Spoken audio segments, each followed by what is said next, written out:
Des centaines de dossiers à trier. Certains partent directement à la poubelle, d'autres sont mis de côté ou détruits. Là, on va le broyer.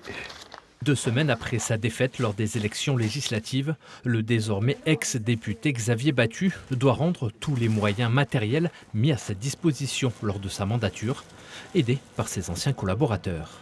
On a pris un peu de vacances, on a digéré les choses et puis on s'attelle à rendre les locaux qu'on louait, à rendre les appartements comme hier à Paris. Les ex-députés ont 2 mois pour régulariser leur situation administrative.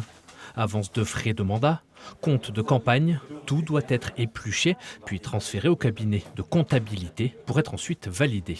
On est tout obligé de tout justifier, obligé de provisionner ce qu'on n'a pas payé pour l'instant ou ce qu'on va payer plus tard. Par exemple, les taxes d'habitation, que ce soit à Paris ou ici, c'est des choses qu'il faut qu'on provisionne en sachant qu'il faut évaluer les montants parce qu'on ne peut pas les avoir.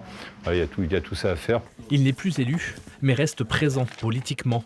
D'abord auprès de la Commission supérieure du numérique et des postes dont il est vice-président.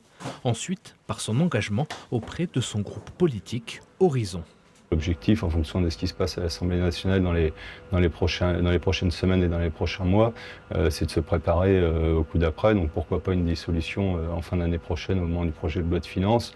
Et puis bien sûr, après, il y a 2027 avec les futures échéances présidentielles. En attendant, Xavier Battu va reprendre une activité professionnelle. Il a d'ailleurs déjà été sollicité par plusieurs entreprises.